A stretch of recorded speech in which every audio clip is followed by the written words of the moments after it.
Muy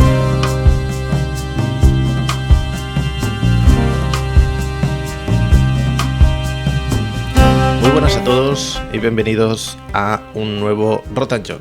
Bienvenidos al Rotten John del Desencanto, la película del 1976 dirigida por Jaime Echavarri y producida por Elías Querejeta. ¿Qué pasa, John? ¿Cómo estás?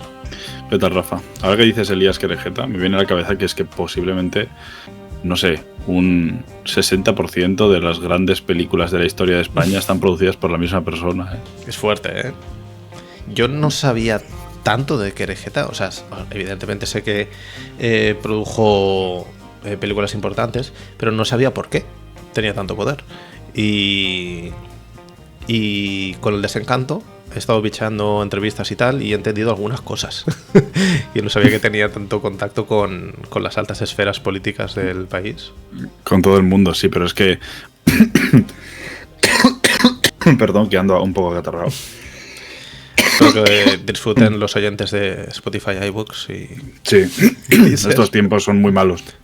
Iba a decir que Querejeta, entre el abanico de películas que tiene como productor, están El espíritu de la colmena, El sur, La caza, Pipermin Frappé, Deprisa, La prima angélica, El desencanto, Tasio, Barrio, que también fue muy famoso en su momento, de Fernando León de Aranoa, Ana y los lobos, y un sinfín de etcéteras, pero grandísimas producciones españolas, no solo españolas, pero...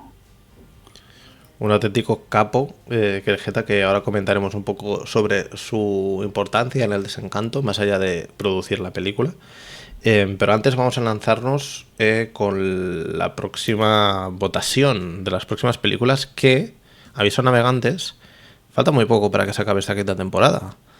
El próximo programa será el 8 de junio y hemos pensado hacer un especial Satyajit Ray. Para la gente que me está viendo en YouTube, ha visto cómo he bajado la mirada porque he tenido que tomar nota de cómo se pronuncia. Creemos que es así, Satyajit Ray. Hemos seleccionado 4 películas que, para aquellos que sean muy fanses, pues a lo mejor se decepcionan porque no hemos cogido la trilogía de Apu, porque si no, no habría más películas. ¿Qué sentido tendría coger una trilogía? Entonces hemos seleccionado 4 propuestas que, recordad, entráis en nuestras redes sociales y votáis por vuestra película favorita. La primera opción es The Big City.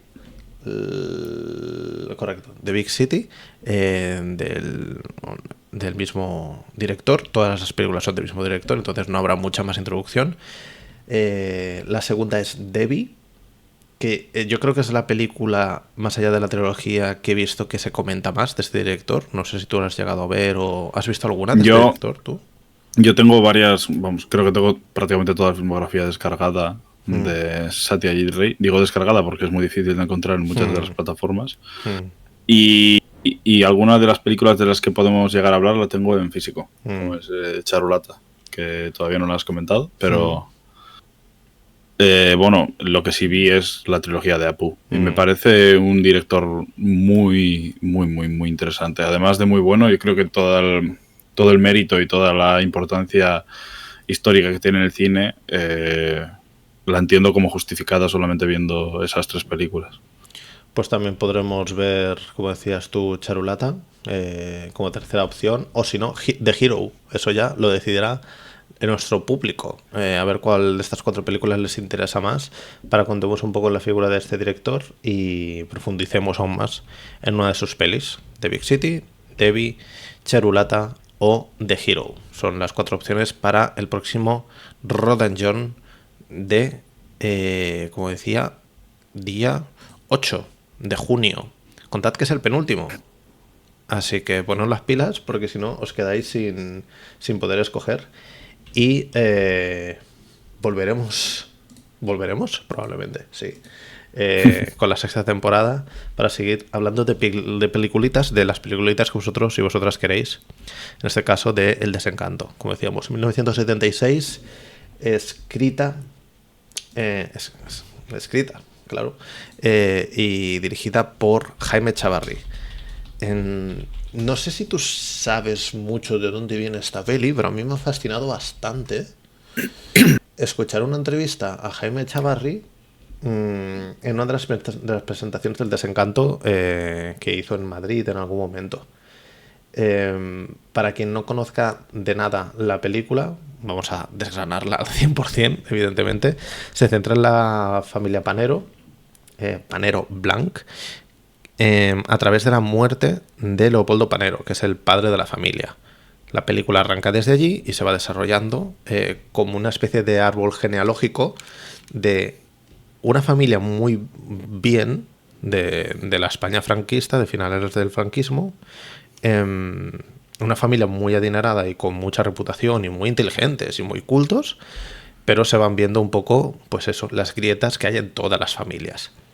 Es bastante curioso cómo llegó Jaime Echavarri a esta peli porque, según explica, habló con Elías Querejeta que quería plantar una cámara en un manicomio. Punto pelota. Y pues evidentemente durante el régimen de Franco eso estaba completamente prohibido y no lo pudo hacer. Entonces Querejeta le dijo, ¿y por qué no entrevistas a Leopoldo María Panero? Que es uno de los hijos que en ese momento estaba en un sanatorio. Y le dijo, hombre, sí, pero no sé si sacaremos mucho más de allí. Dijo, bueno, tú prueba.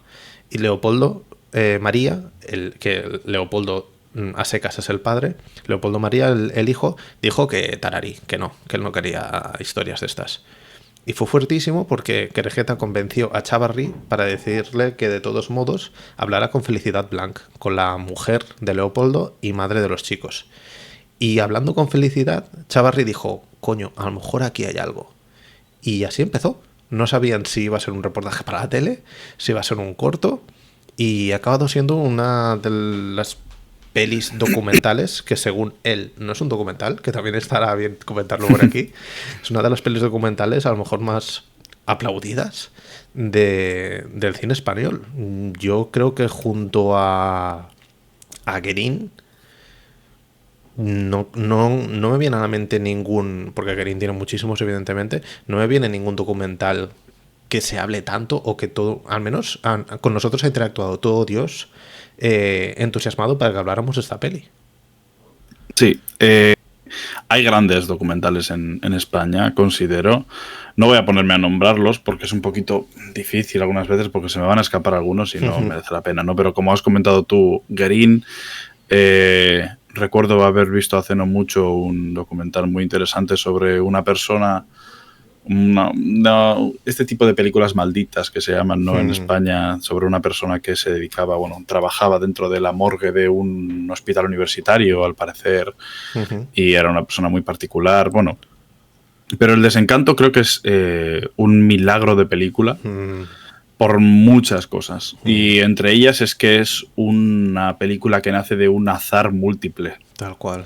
El azar que comentas tú, pero también es una película en la que se ve la desintegración de una familia, se ve la desintegración de dos apellidos, la muerte de una idea, y también es el germen, o vamos a decir, el fémur de lo que fue la España del siglo XX. Tal cual. Es una película que atraviesa de forma diagonal y con dos puntas afiladas desde la generación del 27 hasta el fin del franquismo, ¿no? Y poco a poco la entrada de... Bueno, ya diré la transición, perdón. La transición y casi el nuevo siglo, ¿no? Porque los tres hermanos murieron en los 2000. Sí, es verdad. Y nacieron en el 48, por ahí, más o menos. Sí. No voy a decir 48, pero... para que se entienda, el margen de los hermanos es el mayor, José Luis, ¿no? Sí, correcto. No quiero confundirme los nombres. Juan Luis, perdón. Son Juan Luis Panero, Leopoldo. El mayor, Leopoldo María Panero, que es el mediano, y Michi Panero, que es el pequeñño. Gente, todos muy letrados, todos a raíz de una familia tan importante dentro del franquismo. Bueno, se hablaba de que Leopoldo Panero padre era un poeta falangista. Un poeta falangista que que casi mutó desde el comunismo, ¿no? En cierta forma, y es algo que es algo a lo que cogió la mano Leopoldo María Panero, y una de las cosas que con su pedantería también habla holgadamente y con mucho siendo muy rimbombante, con palabras muy gruesas en cuanto aparece. Bueno, toda la familia en realidad, pero es eso, son todas las casualidades unidas en una película también producida y creada de forma brillante. O sea, yo estaba realmente atónito, ya no solamente por la ostentosidad que derrochan, sino por lo destrozados que están también, ¿no? O sea, realmente es una, no sé, felicidad. O sea, cuando le veías hablar a Felicidad había una depresión gigante dentro de sus palabras, un dolor enorme. Y cada hermano tiene la mirada hacia un lado y cada persona piensa una cosa diferente, pero todos están unidos en que en cierta forma opinan y creen que la desaparición de su apellido y su familia es casi lo mejor que le podría pasar al país en el que viven. Hay un momento que lo dicen, ¿no? Dice, por suerte, de la desaparición de nuestro padre. Hay una frase como muy así, que de hecho la dice Leopoldo María, pero los demás no asienten delante de cámara, porque en su momento, en el 76, imagínate renegar del padre. Tiene que ser una locura, y aparte de hacerlo delante de una cámara y que queda registrado, pero todos tienen esa sensación de por fin se ha muerto este señor, que si lo trasladas a nivel histórico, Franco murió el año anterior, en el 75. Y hay cierta lectura en la película de esa muerte, de esa figura autoritaria paterna y de la liberación de la mujer hasta cierto punto, porque parece que Felicidad no ha hablado en toda su vida y empieza a hablar en cuanto muere su marido.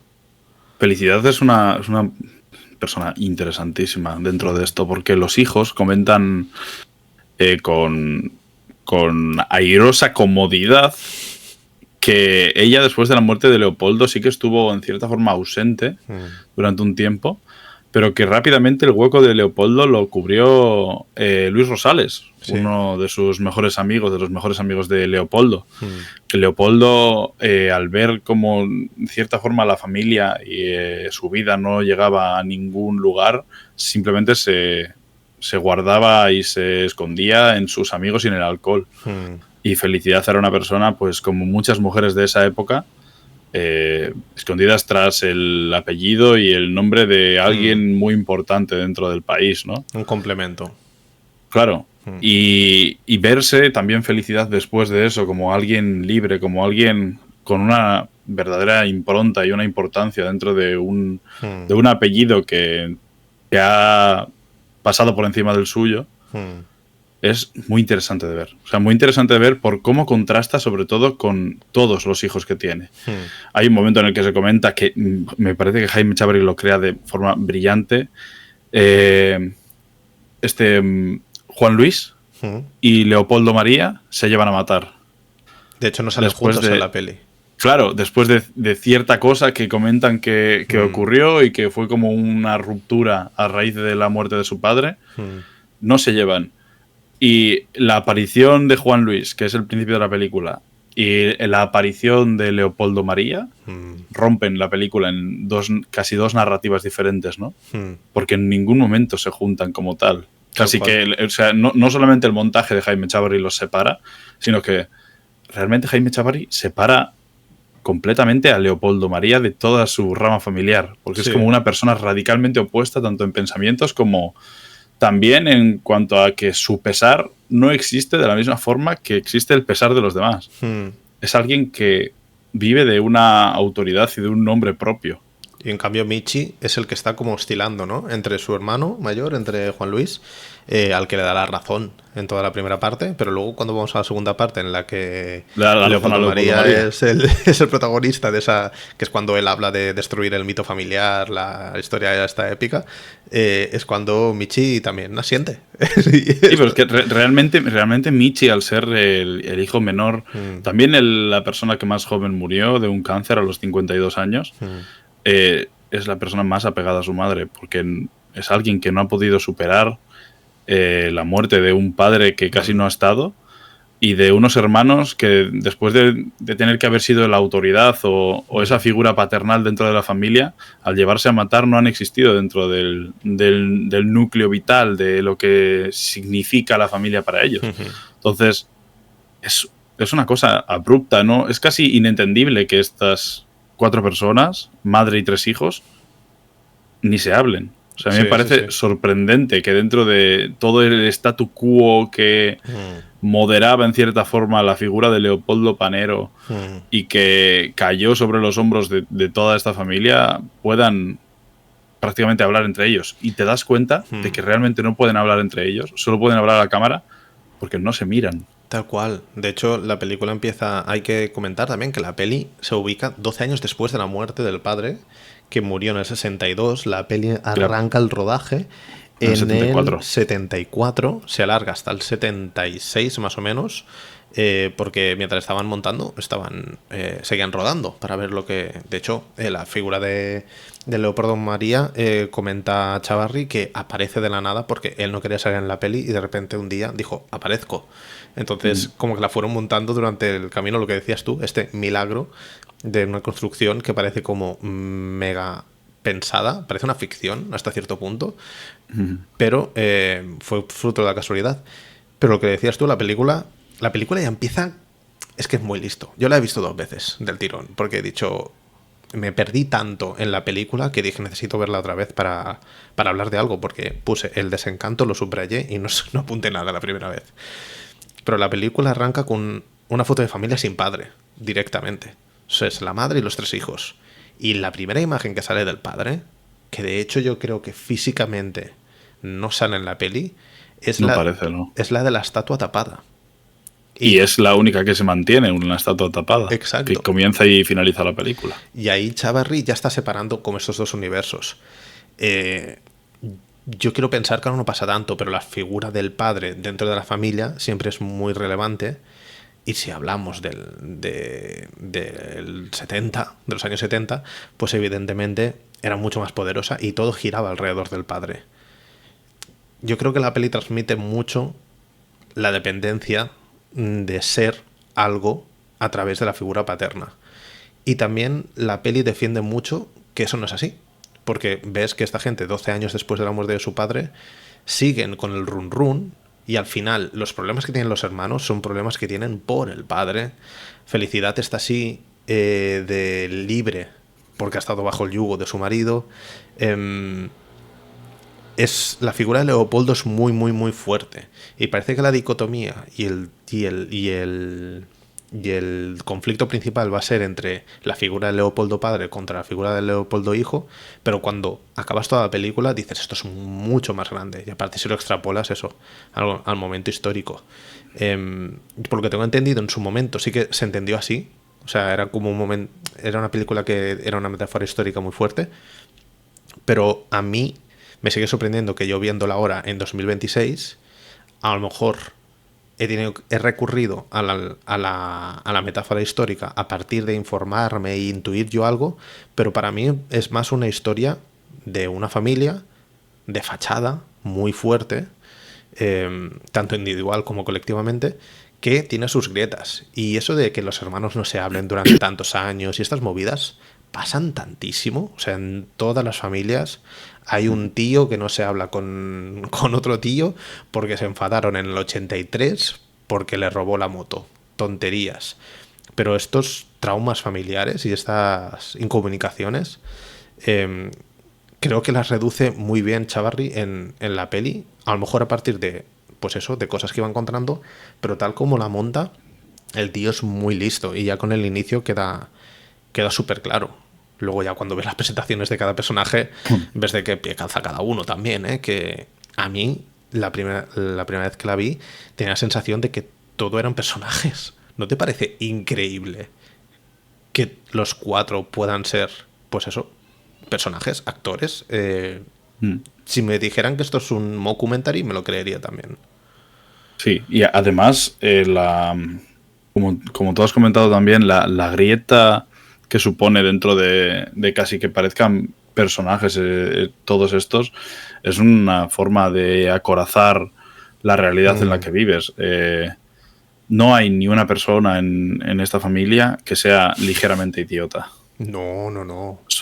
Es un escándalo. También creo que películas así, de esta época sobre todo, ¿no? Que se acercan al documental, nos hacen ver bastante cómo la evolución del mundo, ya no solamente en España, sino la evolución de la gente y el vocabulario se ha perdido, sí, la intelectualidad se ha perdido, la inteligencia creo que muchas veces está pues mermada simplemente por lo digital, por el internet en el que vivimos. Hay muchísima gente que varias de las... No quiero como tildar tampoco de idiota a la población porque no es lo que pretendo, pero sí que era ver la película y como contemplar en muchos momentos un vocabulario extinto, no solamente la extinción de una familia, sino la extinción de ciertas ideas, que algunas veces vienen bien que se extingan alguna que otra idea, ¿no? Pero la extinción un poquito de todo, de una forma de vivir, de una forma de ser. Son como, en cierta forma, dandies, ¿no? Todos orgullosos de fumar como carreteros, exacto, de tener un alcoholismo severo, de funcionar solamente dentro de los códigos que su estatus les ha movido y casi en ningún momento pensando o yendo outside the box, como se diría, ¿no? Justamente estoy hablando como de todo este vocabulario que utilizan. Yo digo outside the box, pues está como mal. Pero se me entiende. O sea, no son gente que en ningún momento sean ni mínimamente idiotas, ni sepan qué no están haciendo, pero los impulsos y la emocionalidad y el sentimiento con el que algunas veces Chavarri consigue casi meterlos en trance, ¿no? Para que se pongan a conversar en bucle entre ellos, hace que la naturalidad dentro de toda esta relación como que quiebre por completo. Era una película que yo notaba que quebraba constantemente. Quebraba los personajes, quebraban las palabras, y cuando alguien alzaba la voz un poquito por encima para enjuiciar o para crear un discurso de sí mismo, era, pues como he dicho antes, rimbombante, absolutamente como estelar todo lo que se diga, ¿no? Casi que dentro de su propia literatura leída o escrita, estaba todo como trabajado dentro de una perspectiva que solamente estaba haciendo muros entre ellos y muros dentro de sus ideas para no poder permitirse explotar, para no poder permitirse llorar, para no permitirse en ningún momento darse un abrazo entre ellos. Estaban ausentes. La voz de Leopoldo María es una cosa súper visceral, muy encerrada, extraña. Sí. Es muy extraña. Sí, o sea, sí. Se nota un problema que va más allá. Sí. Michi es alguien que no puede quitar la cabeza gacha constantemente mirando al suelo. Y Juan Luis es alguien que solamente está a gusto en lo ajeno, en su mundo. Y que cada vez que empieza a unirse a cierta gente tiene que escapar. Cuando comenta, durante esta película os enteraréis de lo que me gusta a mí el bizantinismo.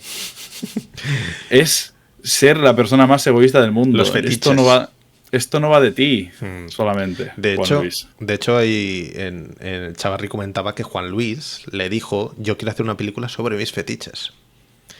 Sí, no me extraña. La parte en la que habla de la cruz bizantina, el caballo japonés, el cuchillo automático que me ha salvado el pellejo más de 2 veces. El sombrero. Que lo compré en París. Ah, no, en París le cambié el muelle. ¿Sabes? Como toda esta fábula. Eso era... El caballo japonés que lo compré en Chinatown. Ahora es muy famosa por la película de Polanski. Es el único fetiche que comparto con mi mujer. Bueno, mi exmujer. Esa parafernalia era la película que quería Juan Luis. Que de hecho Juan Luis, cuando salió la peli El Desencanto en el 76, fue el que más la repudió hasta cierto punto, porque Chavarri dijo que si no estaban todos de acuerdo con la peli no salía. Entonces estuvieron todos de acuerdo, pero sí que es el que después, imagino, viendo todo lo que comentaba todo el mundo, pues despotricó más sobre la peli, aunque parecía que le gustaba. Felicidad Blanc también le ocurrió que se le tildó de bruja, ¿no? De casi buscar la muerte de Leopoldo para poder ser una persona que viva de ello, cuando ella, Felicidad Blanc, a priori en ningún momento tiene la necesidad de encontrar a ningún burgués, porque ella ya venía de una familia burguesa, ¿no? Había fracasado jugando al hockey. Claro. Era una persona que solamente se dedicaba a vivir. Como muchísima gente adinerada y de gran poder dentro en el franquismo o en la guerra civil española. Imagínate esta mujer en esa época hablar mal de su marido. Porque no claro, dice cosas Leopoldo muy... y Felicidad son dos personas nacidas en 1910 y 1913. Claro. Dos personas de familias ricas, totalmente ricas, que no tienen ningún problema de ningún tipo. Pero el estatus se come a todo. En este país en el que vivimos, en España, el rey emérito asesinó por arte de magia, sin querer, presuntamente, a su hermano mayor, que era el que estaba para ir al trono. O sea, no te crees nada en este país, no te crees nada. No, y de hecho la fachada y la mentira están muy presentes en la peli, porque todos se ven desde fuera, en todo momento. Chavarri decía, hay mucho de la contradicción humana dentro de la peli, porque se contradicen, pero hay mucho de mentira. Ellos abiertamente mienten. Y luego... El momento de la muerte que se narra, el fallecimiento de Leopoldo, me parece una de las cosas más impresionantes que ha dado casi el cine español. Cómo Felicidad tiene en la cabeza exactamente todos los minutos y segundos. Exacta, 100%. Tiene absolutamente todo en la cabeza. Cómo Michi subía las escaleras para decir si papá estaba vivo o no. Y los hijos. Y cómo hay un detalle impresionante que me parece impresionante dentro de todo este carácter de Felicidad, de hacer saber quién es el reemplazo familiar ahora, de que cuando Juan Luis dice... Mamá, cierra la puerta porque la gente está empezando a entrar a casa. Dice, no, que suban y lo vean. Que suban y lo vean. Tienen derecho a saber que ha fallecido, ¿no? Tienen derecho a saber que ha muerto uno y que la persona que está al lado es la nueva persona. Es Felicidad Panero Blanc ahora, y no solamente Felicidad Panero o Felicidad Blanc. Es fuerte. Cómo relata eso, cómo relata también los niños. Me parece que era Michi que lo explicaba, cómo bajaba el cadáver de su padre por las escaleras porque eran muy estrechas y veía la mano como le rebotaba. Juan Luis creo que lo cuenta. Dice que la mano golpeaba las escaleras como si fuese un peso muerto. Exacto, es como una memoria. O sea, es un recuerdo tan vívido que yo lo entiendo al final, Si hace 12 años es fácil que te acuerdes de esas cosas. Pero es como una cosa tan detallada que hasta cierto punto dices, hay una reformulación de la realidad o del recuerdo. Estás aquí montándote al final tu peli, seguramente no lo están cambiando al 500%, pero sí que hay ese punto de vista y esa fachada y eso querer mostrarlo de una manera o de otra, que lo hacen durante toda la peli. De hecho, creo que las caletas empiezan a caer en cuanto aparece Leopoldo María. Leopoldo María, sí. Leopoldo María destruye. O sea, y creo que es el destructor de la familia en cierta forma, porque es quien dentro de los códigos asertivos en los que se han metido todos los miembros de la familia es el único que dice, a mí no me apetece seguirlos. Claro. Y a mí no me apetece hacer esto, ni lo otro, y yo voy a seguir con lo mío. Y dentro de una familia hiperconservadora y reaccionaria como ha sido la Panero Blanc, un padre alabado por el falangismo, poeta importantísimo dentro de esos estándares, no un poeta a priori en España en ningún momento reconocido o muy importante, simplemente en la historia luego se ha ido teniendo la importancia que ha tenido, pues no por lo que ha pertenecido, porque no es de la generación del 27 ni de cerca, pero sí que es alguien que comparte en cierta forma escalas y lugares muy similares a los demás. Pero Leopoldo María es alguien que rechaza eso directamente y que se divierte con lo que entenderían los burgueses como paganismo. Exacto. Casi. De hecho, moviéndose en cárceles, estando con homosexuales y estando con gente que realmente lucha contra la burguesía a la que pertenece. Y que es muy frontal con todo lo que dice y le da igual que esté su madre delante para decirle me has jodido la vida. En cambio los demás al final lo hacen a cámara 12 años después, nunca se enfrentaron a eso directamente. Y Leopoldo es un tipo que vive, Leopoldo María es un tipo que vive tan al margen de todo que hay un momento de la película que dice, yo si fuera cosa de 4 meses vuelvo a la cárcel, porque es el sitio donde realmente siento que se está bien, que todo le repugna todo lo demás, es el único lugar donde respira esa libertad, esa amistad verdadera, es fuerte. Él comenta que la cárcel destruye absolutamente todo lo que hay en la calle, ¿no? Iguala a todo el mundo y deja en el lugar perteneciente a cada persona a todos. Y dice que los amigos más puros los haces en un contexto en el que no tienes nada ni los demás tienen nada, ¿no? Así que...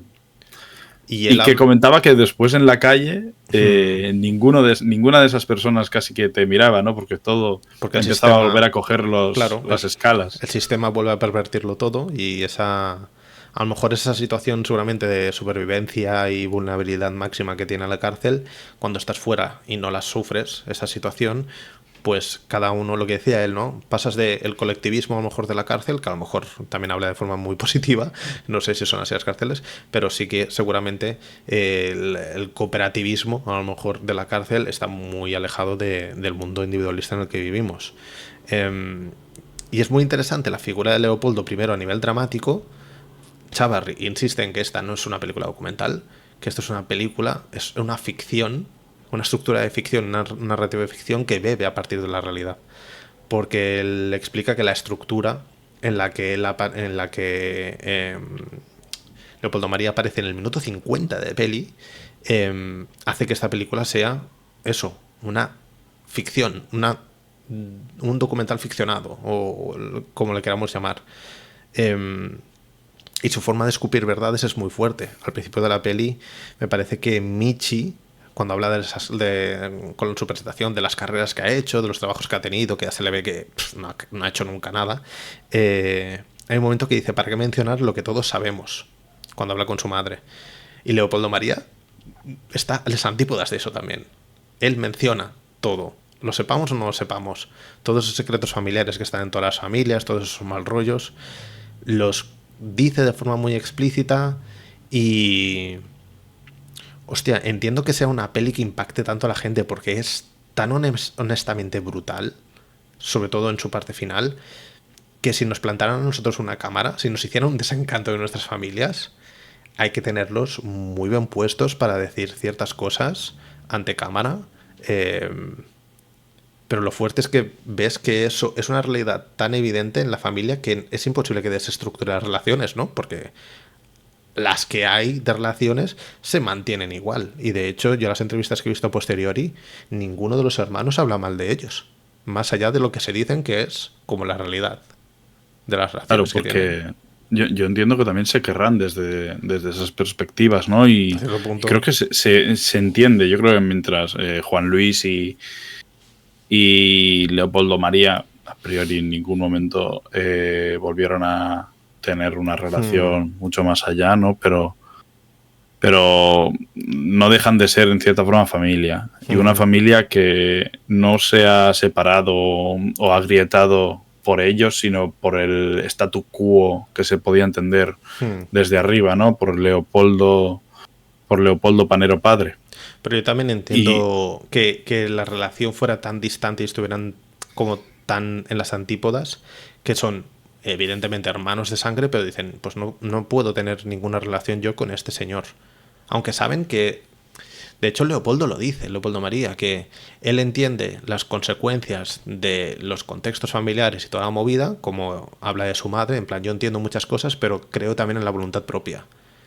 Y Leopoldo María decide también no hablar con su hermano nunca más. Entonces es como una realidad y es como un prisma de las familias, que sí, evidentemente todos tenemos un padre, una madre y un hermano, pero las relaciones en las familias son tan complicadas. Yo creo que muchas veces perdonamos cosas iguales o peores a amigos que dentro de la familia. Porque las relaciones son muy diferentes. Son muy diferentes. Además hay una cosa muy interesante, que en cierta forma Juan Luis y Leopoldo María son dos personas que están distanciadas literalmente por la misma idea. Y es que los dos están de acuerdo en que la familia es un fracaso. 100%, los dos lo saben. Y que el fracaso de la familia debería de haber sido algo muchísimo más grave a priori y no les ha destruido tanto en muchos aspectos. El estar de acuerdo en eso y no saber en cierta forma cómo trabajar los dos puntos de vista, porque Leopoldo María encuentra en el fracaso la forma más bella de triunfar. Tal cual. Hay un momento en el que lo dice, no con estas palabras, pero con algo similar, ¿no? Que es que encuentra en el fracaso y en la destrucción, vamos a decir, una de las formas más bellas. La poesía de Leopoldo María, hubo un momento en el que empezó a dibujarse a través del apocalipsis y que solamente veía la muerte o el fin de todo como una solución poética al propio devenir de su vida y de su vida literaria artística. Es una persona que dentro de todos estos o fue la primera o la única persona que intentó suicidarse.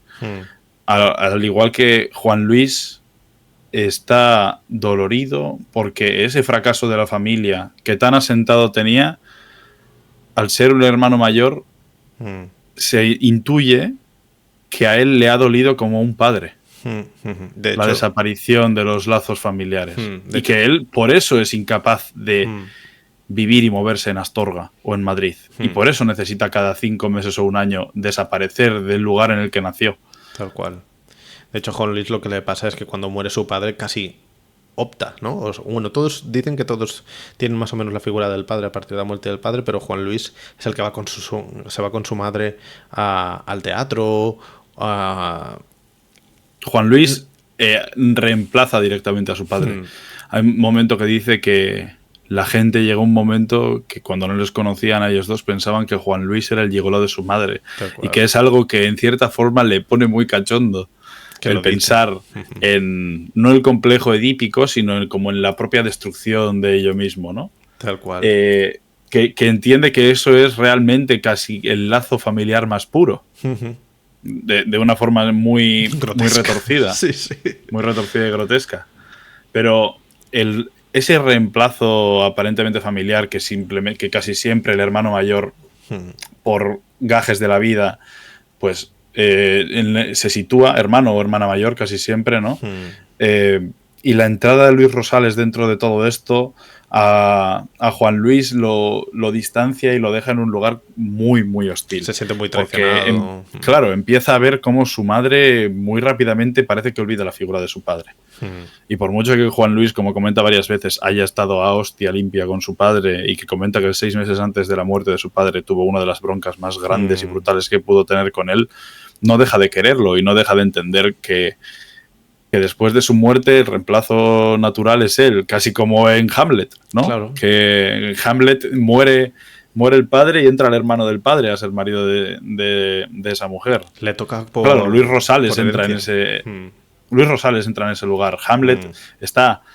el Hamlet de Shakespeare está loco porque lo que está ocurriendo no debería de ser así. En cierta forma tendría que estar él en la posición en la que está entrando otra persona después de haber sido un asesinato y todo, ¿no? El Hamlet es una cosa diferente en este sentido.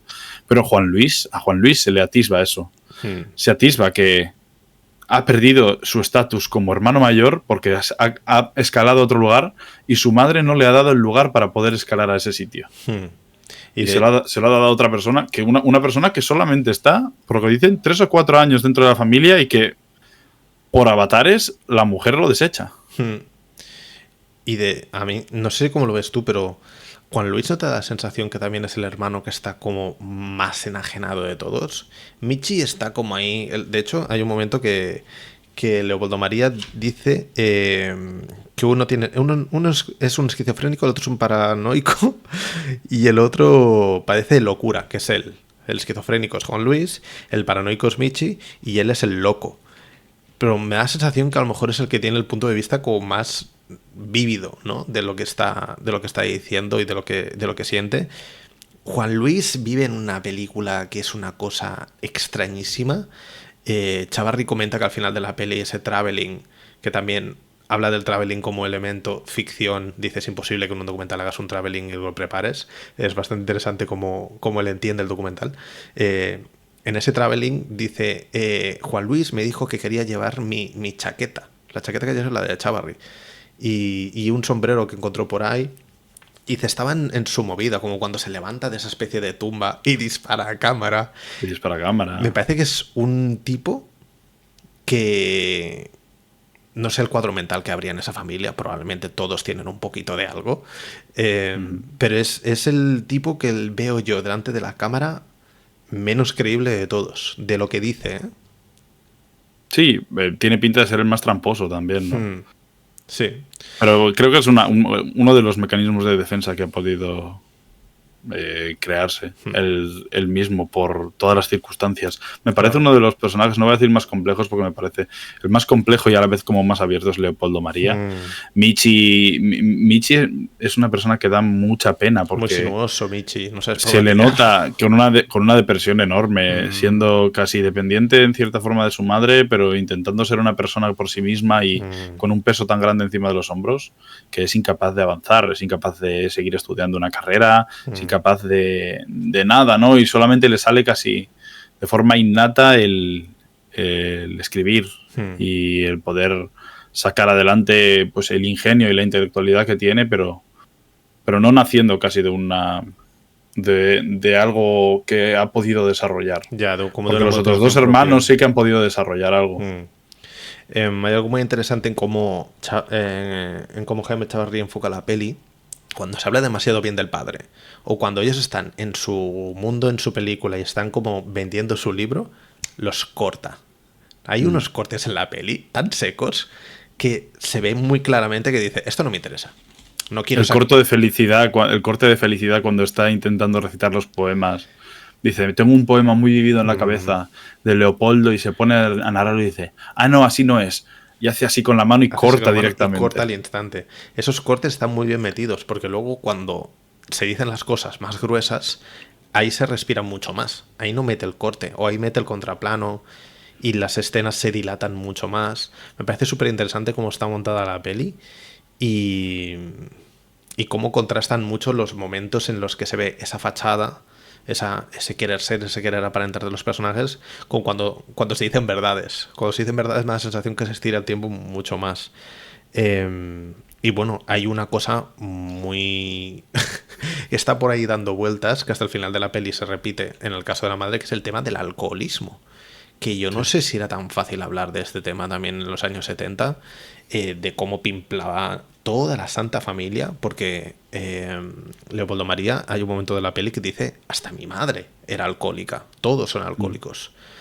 Y hacer hasta cierto punto, como decías tú, cierta apología, ¿no? De sí, como somos literatos, pues sí, somos unos... Estaba todo muy unido, estaba todo muy unido. El arte en esa época estaba muy unido al alcoholismo, a Bukowski y compañía, ese tipo de vida. Todo el mundo, o sea, cuando habla de mis cuatro figuras, ¿no? Juan Luis dice mis cuatro figuras dentro de... Cuando dice Scott Fitzgerald, dice Scott Fitzgerald, alcohólico, como yo, y tenía una mujer muy fea, como yo. As myself, dice el tío, as myself. Es increíble. Sí. O cuando se pone esos alcohólico como yo y una mujer muy fea como yo.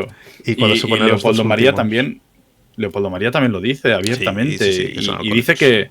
Y se entiende en ciertos momentos que no funcionan sin ello. Y no pueden tener la brillantez de la que hablan y de la que ostentan muchas veces sin ese alcohol. Me parece fascinante. Aparte, dentro de todo el puto drama, es que estamos hablando de una peli que es dramática. Todos sus aspectos. Es de terror casi la película. Cómo hay también mucho sentido del humor, ¿eh? Es increíble. No, es que son brillantes. El momento que hablamos de las fotos, cuando se ponen las dos fotos al final y dice, eran homosexuales, yo no. Y hay ese corte. Porque aparte es que ya la entonación, cómo son ellos de personajes. Cuando habla de Camus, dice Camus, me encanta Camus. Mira Camus. España Libre, lo editaron los republicanos, lo podéis encontrar en cualquier lado. La foto en realidad no es una foto, es la portada del libro. Sí, pero me encanta. Camus, dice cuatro veces, Camus. Es tío. Hay en toda la peli un sentido del humor, o como decíamos, cuando la madre empieza a recitar y hace, ay no, eso no, fuera. Y para mí, mi momento favorito de la peli es cuando hablan de la escena del perro, de una perra que parió, que el padre dijo, no quiero ver a los cachorros estos por aquí, que le dice, y la perra cuando parió, y hace la madre, dulcifica un poco. Es tan significativo eso. Dulcifica un poco significa, haz más fachada, No puedes decir la perra parió, que somos plebeyos. Y, o sea, significa tanto esa frase que la primera vez que la escuché dije, ¡wow! Obra maestra esta frase. Es que de guión, ¿eh? Y cuando la volví a ver, dije, es que va más allá, porque ya habla también de la imposición del padre, de que aquí nadie tiene elección de nada, y de la crueldad absoluta de los agujeros en la caja. ¿Y por qué le hiciste agujeros a la caja? Dice, hombre, porque hasta el condenado a muerte hay que darle cierta dignidad, ¿no? Es una cosa como tan oscura y a la vez divertida, porque lo explican de una manera que parece un chiste, ¿no? Sí, sí, sí. Felicidad después de esta película tuvo que, no sé si lo he dicho antes, pero tuvo que estar intentando limpiar su imagen, ¿eh? De hecho, se dedicó a hacer de intérprete, hizo de actriz en algunas pelis y todo. Era traductora después de eso también. Bueno, ella escribió un libro bastante famosillo. Como unas memorias. Pero es que si no recuerdo mal, Leopoldo Panero, padre, hasta la edad en la que murió, que no murió muy mayor, tenía casi 30 libros escritos. No, esta gente se dedicaban full time a esto, es una locura. Si vosotros veis, porque El Desencanto tiene todo el aura, ¿no?, de la época y de cuándo está grabado, echadle un ojo, por favor, a las imágenes de los tres hermanos. La madre menos, ¿no?, porque la madre al final en la película ya tiene 61 años. Echadle un ojo a los últimos años de todos. ¿A cuál era la imagen física de cada uno? Sí. Comparad, por favor, a Leopoldo María Panero con cómo es en El Desencanto y cómo acabó. Y echadle un ojo a Juan Luis Panero de cómo es y cómo acabó. Un poquito menos Michi, porque Michi se ve joven, pero Michi murió desgraciadamente por un cáncer a los 52. Pero la vejez de esta gente es, sobre todo la de Leopoldo María, a mí me asustó. Sí. Yo cuando vi las imágenes de Leopoldo María, que creo que es el hermano de los que más duró de todos, ¿verdad? Sí, o Juan Luis fue el que más duró. Ahí andaban.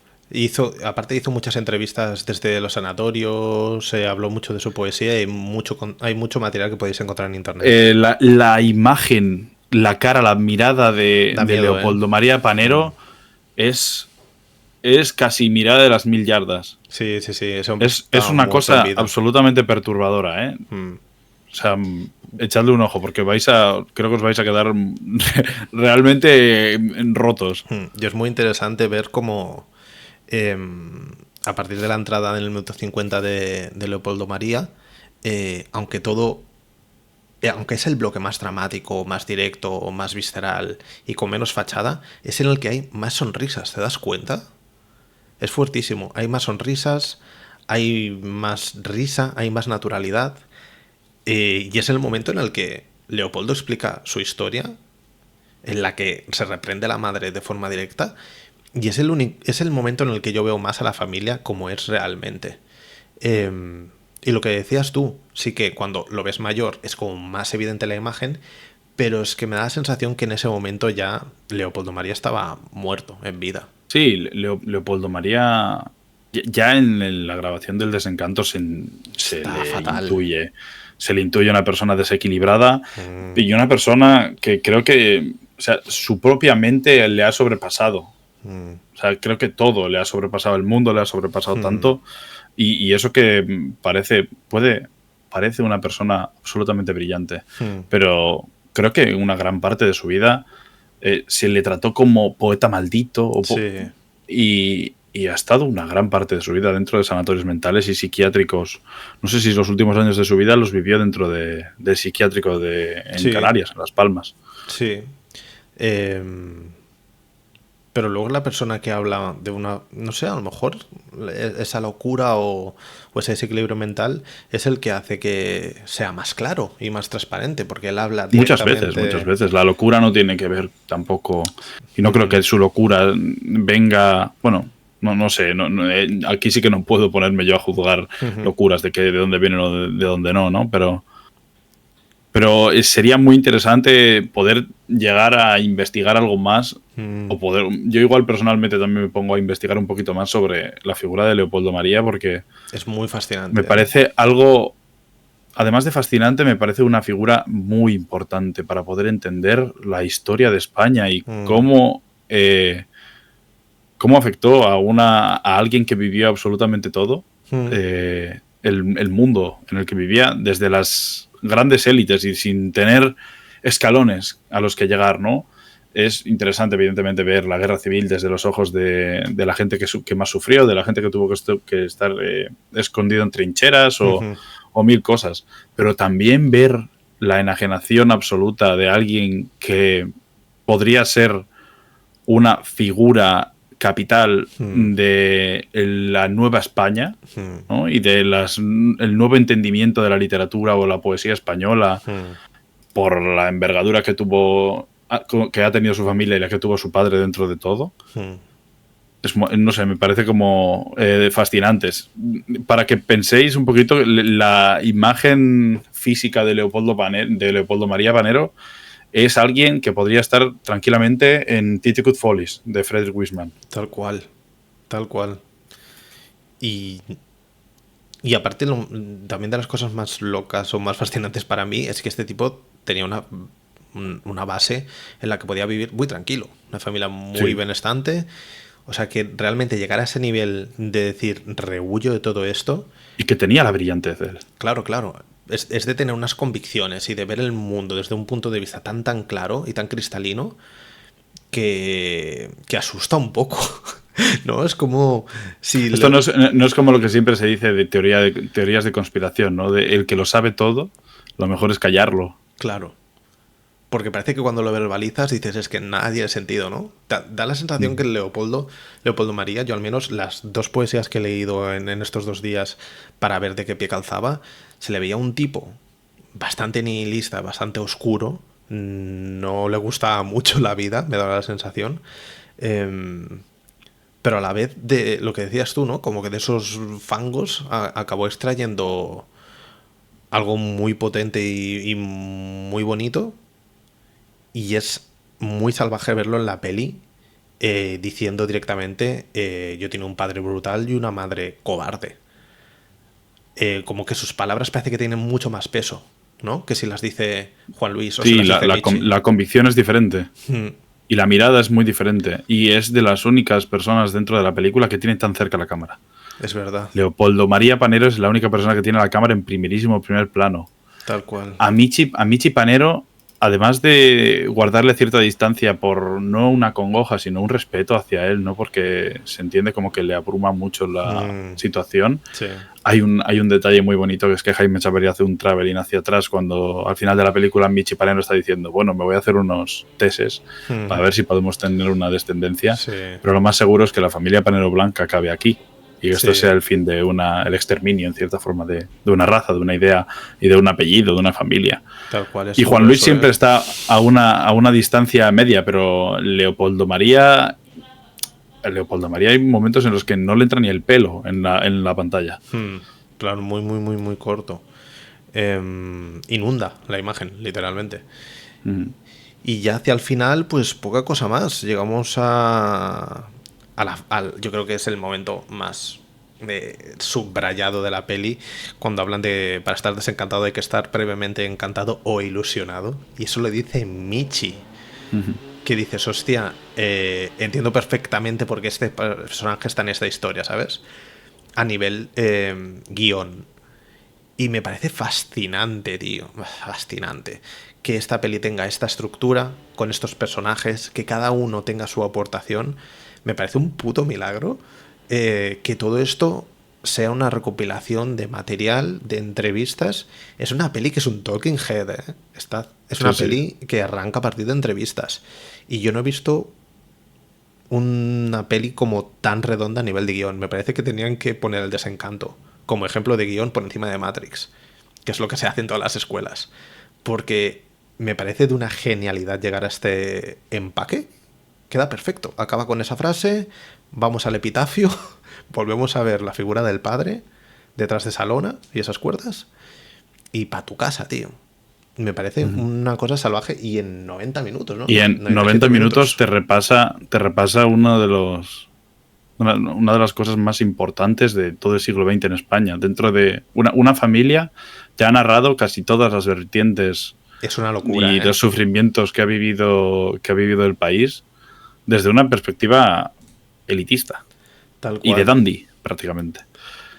De Chavarri seguramente sea su peli más conocida popularmente. Muchos dicen que no es su mejor película, porque evidentemente hizo grandes películas. Bueno, Chavarri tiene muchas películas, pero yo creo que es su gran película, ¿eh? Por encima de Los viajes escolares o por encima de las bicicletas son para el verano, que son como las más famosas, ¿no? Sí.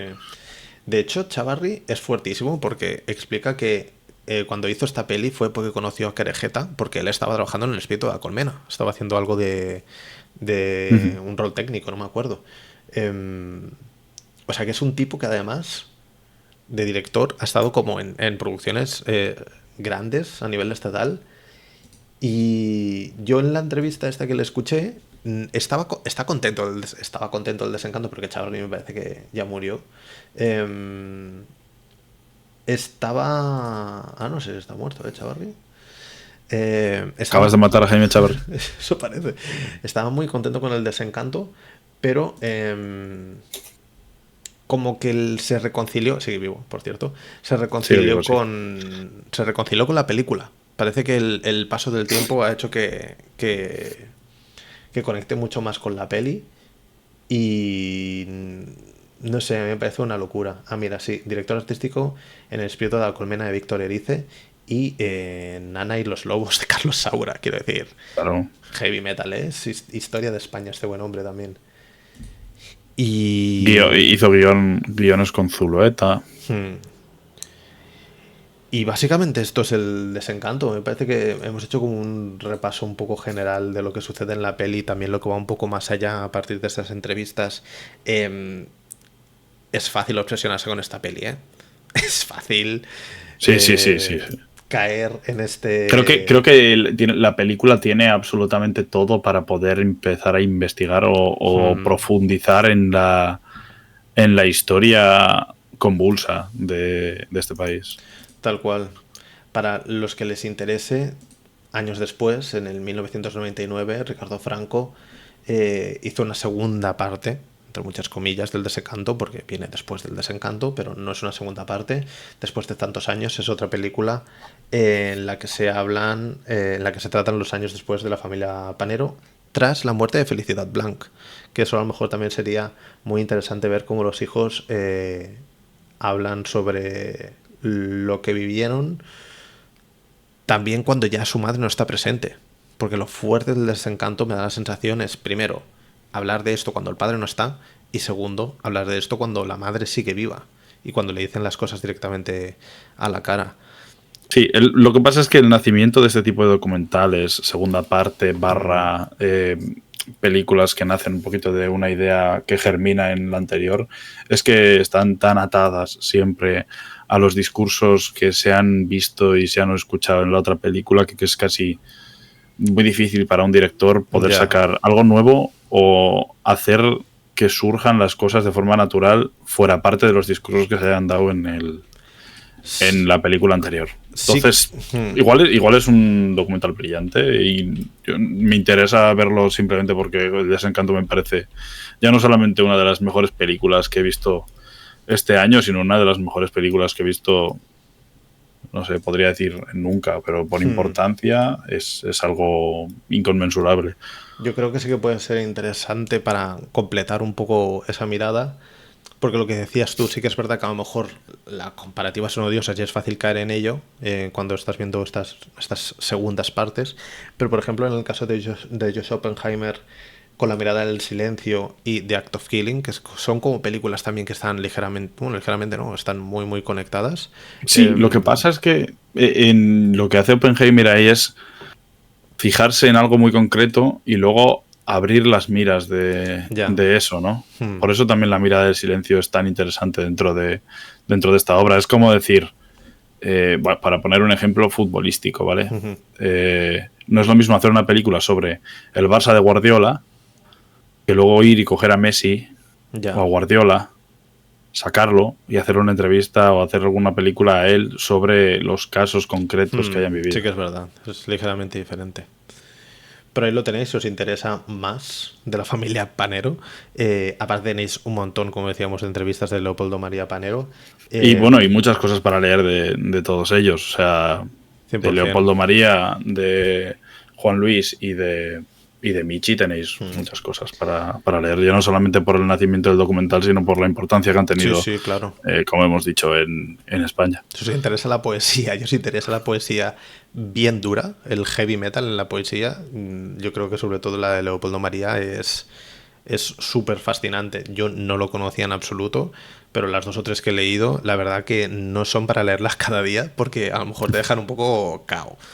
Pero muy, muy interesante. Vaya, el desencanto era de estas pelis que teníamos. Tú la tenías también en pendientes, ¿no? ¿O no? Sí, bueno, ya hace 1.000.000, pero es ese tipo de película que sabía un poco la envergadura que tenía y que la tienes que tomar o encontrar justamente en un momento en el que anímicamente y en cuanto a tiempo y tal estés más tranquilo, ¿sabes? Claro. A mí ahora mismo la vida me está atropellando un poquito y no tengo mucho tiempo, entonces, bueno, también me sirve como excusa para poder ponérmela de una vez, ¿sabes?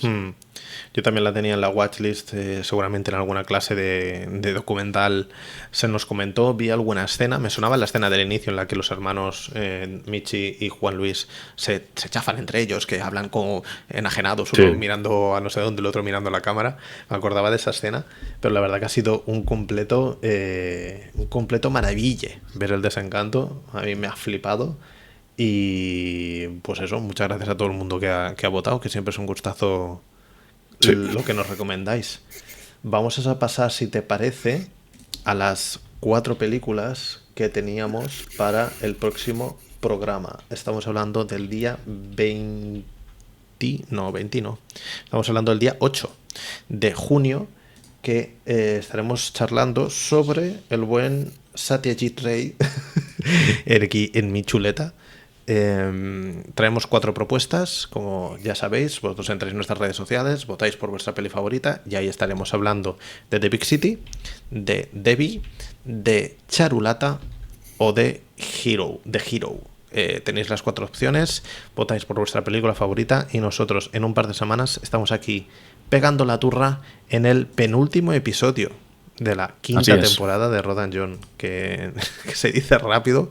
Se dice pronto, sí. Pero tenemos un porrón de episodios y para todos aquellos que nos escuchan a posteriori, si os interesa El Desencanto y si os interesa cómo nos expresamos, porque sí que es verdad que cada episodio aquí es de su padre y de su madre un poco, pues tenéis un histórico importante para que paséis el verano o cuando nos estéis escuchando, que a mí me consta que hay gente que nos escucha en verano y dice, me salváis el culo porque durante el año a lo mejor no puedo escucharos de forma recurrente, pero en verano me los enchufo todos y mira. Y en verano, imagínate, te vas a ver una película y luego escuchas. Es lo mejor, la verdad. Hostia. Dices, mira, voy a mirar. Hablaron de no sé qué. De Satan Tango. Voy a verla. Voy a verla por 18ª vez. Eso es. Pues nada, John, nos vemos en el siguiente episodio. Y te envío un abrazo fuerte. Igualmente, Rafa. Y a todos vosotros, recordad, estamos en todas las plataformas del mundo mundial, en Spotify, en iVoox, en Deezer, en YouTube, en formato video podcast también. Y lo dicho, muchas gracias por estar siempre allí y nos vemos en el siguiente episodio. Que vaya bien. Chao. Adiós.